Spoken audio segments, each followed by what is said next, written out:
Hello. This is the 96th Test from the Future, an experimental podcast from the year 2223, which we are sending from our present to yours. My name is Dirk. And my name is Simon. And we're putting the past in podcast. So today we have a very new topic. Mm-hmm. It's an energy source, but a very recent one, or at least one that's been used, harnessed very recently, and it's taking off. Yes, Mm-hmm. yeah. It was discovered very recently, and it's called G.O.D. Mm-hmm. So it stands for something. Sure, it's some kind of acronym. I think it may be a backronym. I think maybe, they liked the sound of it and then worked out some words to go with it. I think I wrote it down. You got it there? It's the Great Ostrological Dimension. That was it, yeah. Yeah, it's but everybody calls it just G.O.D. Yeah. Sure. Great Ostrological Dimension. Mm-hmm. And it's somewhere far off in the universe. Like so far away. It's not in the solar system. I think Steamboat Willie discovered it. That ship that went off a while ago. Mm-hmm. Makes sense that they left the solar system. Maybe they're the ones who found it.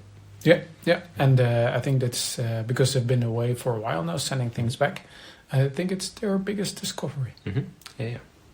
And it's interesting because apparently the Parthians and the Illuminati, they didn't know about it. Mm-hmm. Yeah, and it's interesting because Steamboat Willie was the first Earth spaceship that left the solar system. Mm-hmm. But a few followed, and people were initially a little bit skeptical, yeah. Skeptical, exactly, because Illuminati and the Parthians, but they come from outside of our solar system. Mm-hmm. What do we have that we can discover that they haven't already Sure. discovered? And it's either that that's where it's a little bit, basically, is it that they didn't know about it for real, or is it that they did know about it, but they didn't want to tell us about it? Mm-hmm. Or is it even reverse, where it isn't actually there? And it's maybe a mistake by Steamboat Willie. Or maybe they even made it up too, because people were saying, what are they going to do? I see. Well, look at all the cool stuff we're discovering. Mm-hmm. And also, of course, if the Illuminati and the Parthians, they've been traveling between star systems for a while, how come they didn't know about it? Right. Yeah. Well, hey, maybe they're being nice about it. They kept it back as a secret so that when we launched our own spaceships going so far, that we'd have something in our back pocket for this mission, that we can say, hey, look at this cool thing we found. And they can go oh, yay, pat on the back, exactly. Great guys, nice. And then wink at each other, oh, they finally found it. Yeah, but it's building up our confidence. Yeah, exactly. They're just being nice. Okay. That's very kind of them. That's actually probably the most realistic explanation. I think so, yeah. But shall I explain a little bit what it actually is? Right, yeah. What is it, and how is it an energy source? Yeah, so it's an energy source, not as in let's plug a device in it and it's powered up. It's really like a source, really, intergalactically. It's like this massive place where all the energy comes together, mm-hmm. and star systems emerge out of it. Oh wow, okay, so it's not for just charging up your phone. Exactly, it's charging up your star constellation, mm-hmm. and if you see how much energy we are getting from the sun, mm-hmm. and we are just one star system. Sure. You can just imagine that this is really hard to imagine source of energy, because mm-hmm. star systems emerge out of it. It's kind of like a reverse black hole, mm-hmm.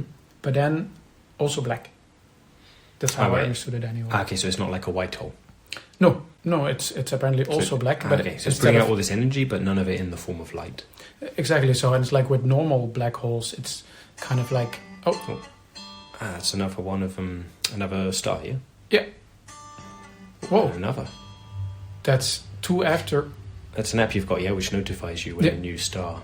Yeah, exactly. I have to say I downloaded it specifically for this episode, so I don't have it on normally, but it's an app that I have, and whenever a new star system emerges, I misunderstood. I thought it was for a single star, but it's for a whole star. Sorry. It's a single star. Okay. Yeah, you're right. It's whenever a star is born, mm-hmm. this sound sounds. Yeah. You said this sound sounds?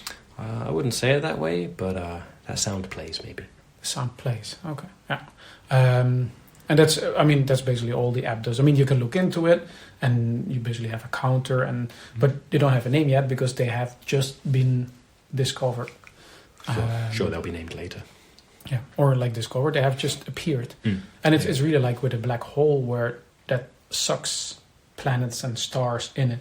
You know, a black hole is actually a pretty depressive thing. We don't know what happens, like if a planet gets sucked into a black hole. I mean, sure, that it gets destroyed before it even gets close. Yeah, is it? The gravitational forces are so great. It's not like you can just mosey on over to it and hey, what's in here? As anything approaches it, it just gets destroyed. Ah, really? Oh, I didn't even know that. Oh man, that sounds even more depressing than I thought. Sure. I was hoping it gets sucked in, but on the other side, it's all fine.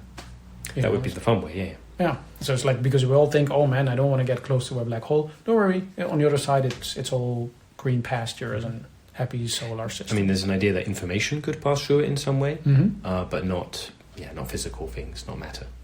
But then, like, riffing on that, if the other way around, from God, a new star appears, like if it's really the reverse, it is actually made. It's not basically traveling from somewhere. Right, and then it's taking information and converting it into matter. Yeah, that is okay. So is it what's the part of it that's used as an energy source then? Is it basically the stars come out and then, hey, there's some stars, let's get some solar energy from them? I think that's how they consider it, because it's like the like God itself is this massive energy source. So if this produces a star or a star system, then it must be a source of incredible energy. It's like to transfer that energy to basically power your phone or whatever. That is not part of the concept. No. But I think it's not about like having a little mini God in your backpack with a cable going to your phone. That wouldn't really. That's not what we're talking about. No, yeah, it's a good idea though. I mean, or maybe you have even tinier little God living in the phone that powers it for all time. Like a mini God in your backpack and a tiny God in your phone. Cool. I mean, you wouldn't need the one in the backpack if you basically just put a teeny tiny God inside anything that needs a power supply. That could do it. Okay, that would actually, like, if we manage to actually travel there and like basically take little bits of God and take them back home with us, use them to power our stuff. It seems worthwhile. Would be a nice alternative. Much more convenient than having to, put your things, plug them in with a cable or sit them on a charging mat or whatever. Or even like at the moment we depend on one sun. Yeah, it's a bit that's unsafe. Yeah, you don't know what's going to happen. Maybe it's going to fade out or charge more or whatever. But then, like, if we have, people who are more careful than I have surge protectors for that reason, just in case the sun starts putting out too much energy. Oh, but yeah, so like if we have little bits of gods taken back home, but apparently it's really far away. So Steamboat Willie does have some big ass telescopes. Yeah. To be able to observe, them, and then also, I mean, they're drawing some conclusions from their observations. Yeah, they haven't actually got there yet. But. Yeah, exactly. Of course, like the actual discovery is relatively new. Of course, Steamboat Willie is underway for a while. And I think the app came out a few weeks ago, not so long ago. Since then, it's basically being a constant feed, so they're constantly monitoring it, and they don't actually fly straight at it. No. I mean, they need to take care that when they do get too close, that it doesn't cause them problems in some way. Yeah. And they actually named it. So I had to look up because the name is kind of. Is that the third one so far today? I mean, just in this episode. Yeah, must be let me check the counter. It's the 69th today. Whoa, 69th star. Okay. On one day. That's impressive. Yeah. Well, so I say that's impressive. You've been using this app a few days now, or did you just download it today? Yeah, but you can also see like the weekly. What's the trend? It's higher than average. Okay. So, but it's also like this information comes from Steamboat Willie sending it back to us. I'm not sure how live this is, and maybe they just basically group them and then send them out in little bits, because like earlier, like I've had a few hours where there wasn't a sound at all. I see. But I looked up the name because they named the thing. Yeah. And it's kind of a weird... So the acronym is G.O.D? Exactly. So that was the thing. It's like astrological doesn't really mean anything. No, it's not a word. So apparently, originally, they want to call it G.A.D. I guess it doesn't say what that stood for. But I guess the A was for astrological. Yeah, That's I guess. Word. But then, of course, like because Disney has first naming rights, Right. they wanted it renamed after one of their characters. Yeah. So they named it God. Sure. Yeah. Right. They bought the intellectual property rights to the Bible quite a while ago now. So exactly, God is one of their characters. Yeah, exactly. So they, I saw it in Mickey Mouse in Bethlehem. I definitely saw God in there. Yep. So because there was this deal, I think we spoke about it a while ago. Disney struck a deal with... that any new things in the universe that are discovered, they have the right to name it first. Yep, exactly. They can choose not to, and then someone else can name it. So far, they tend to stick with it and name the things. Exactly. But it was interesting, like so far they've named planets and stars and asteroids, but they hadn't named an energy source. I guess the UN could have gone like, this wasn't part of the clause, but whatever. I mean, God is kind of like has a nice ring to it. Sure. But the discussion that everybody's having now, or like let's say everybody who cares, I have to say we speak about it and we know about it, but it's not like a very hotly debated thing or something. It's all too new, and there hasn't been time to do enough research. Yeah, or measurements. And also, it's apparently for us, like for like normal people, not as interesting as a new Congo recipe or a new cool place to teleport to. At least so far, it's got much less of a day-to-day impact, relevance rather. Much less of a day-to-day relevance to people. Exactly, there's like this fake concept somewhere in space that may be there or may not be, that we don't really know how it works. So like, okay. But like the people who care are kind of like, how do you call it? Debating how it actually works. Right.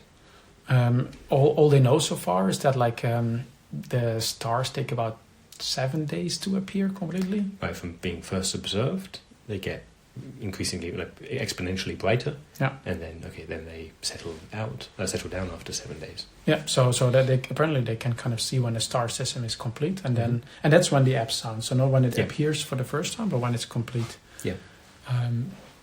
I think the recent one that they named was called Malum. I wrote that down. Apparently it means apple in Latin, and it's next to serpents, but there was already there. Okay, so they're having some fun with the naming.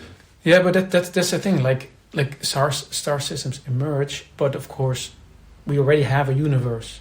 So they kind of... Well, the skies are getting brighter and brighter. And also, apparently, there's still space. You would expect this is the universe. It's kind of like filled, but it's apparently not. I mean, not filled, but there needs to be some distance between stars, because if they're all just touching each other, what even is that? But yeah, it would appear there's still enough space for more stars to appear. I think if I would have imagined like the universe as a pizza that is full of toppings.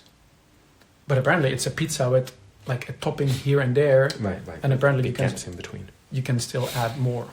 Yeah. But that was kind of surprising to me, because they appear and then they kind of float or roll somewhere. And there was a thing, God is moving around apparently, slowly. Yeah, not sticking in one spot. Yeah, so it kind of seems to leave star systems behind. That's actually probably a better description. Yeah. Where it kind of... Right, it makes them, so it starts the process of making them, finishes making them, and then goes somewhere else. Yeah. I guess you could compare it with a slug. That's also like moving around and leaving like a bit of a trail. The trail, definitely, yeah. So... Doesn't form so many stars? No.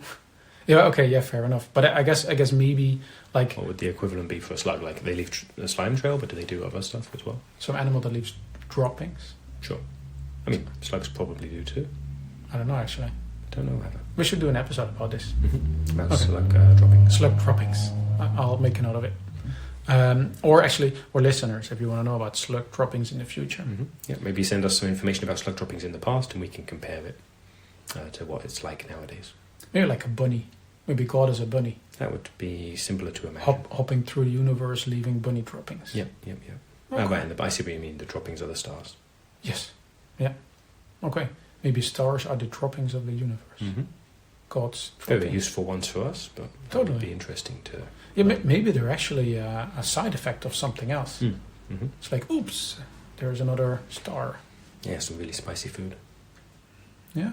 Mm-hmm. But that's the thing. So it's a lot of speculation at this point. Mm-hmm.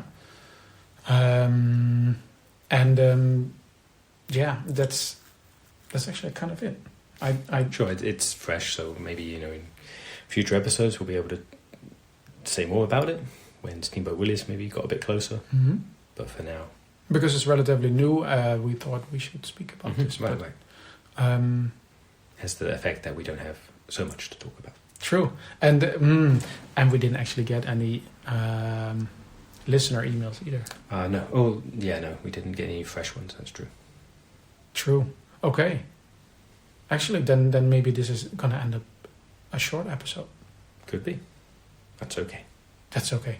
Yes, it's allowed. Yes, then the people can go outside and get some fresh air. If they weren't already. I'm sure most people listen to us while hiking, but... Or get an apple. Yep. Good idea. All right. Then... I'm going to say something. Yeah, yes, that's right. Real quick. People in the past listening to this, let us know that you heard it. That way we'll know it went back in time successfully. Email us at michaellasagna5@gmail.com and put the number 96 in the subject line. And if you feel like it, ask us any questions as well. All right. Then thanks for listening. Oh. Ooh, that just came on. That just came in on time. But now, thanks for listening and see you in 200 years. Bye-bye.